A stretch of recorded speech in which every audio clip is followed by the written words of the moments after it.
Doctor, ഈ ക്യാൻസറിനുള്ള treatment, അതായത് chemotherapy, radiotherapy, അതെടുക്കാൻ പോകുന്ന പേഷ്യൻസിൻ്റെ കൂടെയുള്ള ബൈസ്റ്റാൻഡേഴ്സ് എന്തെങ്കിലും പ്രത്യേകമായിട്ട് ശ്രദ്ധിക്കേണ്ടതായിട്ടുണ്ടോ? ഇപ്പോൾ ചില ടെസ്റ്റിന് അല്ലെങ്കിൽ ചില ഇൻവെസ്റ്റിഗേഷൻ ആണെങ്കിലും ട്രീറ്റ്മെൻറ്റ് ആണെങ്കിലും പ്രഗ്നൻ്റ് ആയിട്ടുള്ളവർ കൂടെ പോകാൻ പാടില്ല എന്നൊക്കെ ഇങ്ങനൊരു ഡൗട്ടുണ്ട്. അതൊന്ന് ക്ലിയർ ചെയ്ത് തരാം.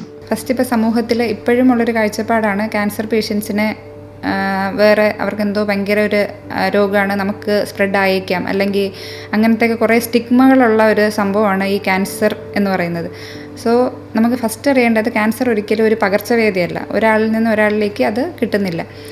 സോ കീമോതെറാപ്പി എടുക്കുന്ന പേഷ്യൻസിന് കൂടെ ഇപ്പോൾ ഒരു പ്രഗ്നൻ്റ് ആയിട്ടുള്ള ലേഡി വീട്ടിലുണ്ട്, സോ അവരെ മാറ്റി നിർത്തണോ, വേറെ റൂമിലേക്ക് മാറ്റണോ എന്നൊക്കെ ചോദിക്കാറുണ്ട്.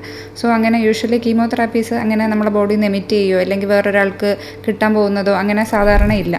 യൂഷ്വലി നമ്മൾ കേട്ടിട്ടുണ്ടാവും ഈ ഒരു തൈറോയ്ഡ് ക്യാൻസേഴ്സൊക്കെ കഴിയുന്നവർക്ക് അത് കഴിഞ്ഞിട്ട് റേഡിയോ അയഡിൻ തെറാപ്പി എന്ന് കേട്ടിട്ടുണ്ടാവും.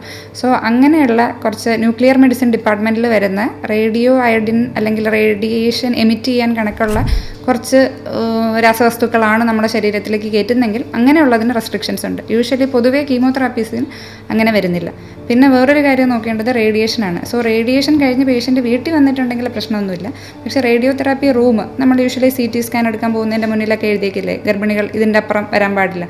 അതുപോലെ തന്നെയാണ് റേഡിയേഷൻ റൂമിൻ്റെ ആ ഒരു സൈഡിലേക്ക് അവർ പോകാനേ പാടില്ല. അല്ലാണ്ട് റേഡിയേഷൻ എടുക്കുന്ന പേഷ്യൻസിൻ്റെ കെയർ ടേക്കറായിട്ട് വീട്ടിൽ ഒരു പ്രഗ്നൻ്റ് ലേഡി ഉണ്ട് അല്ലെങ്കിൽ കുഞ്ഞുങ്ങളുണ്ട്, ചെറിയ കുട്ടിയാണ്, സോ അവരൊന്ന് മാറ്റി നിർത്തണമെന്ന് ചോദിച്ചാൽ ഒരിക്കലുമില്ല.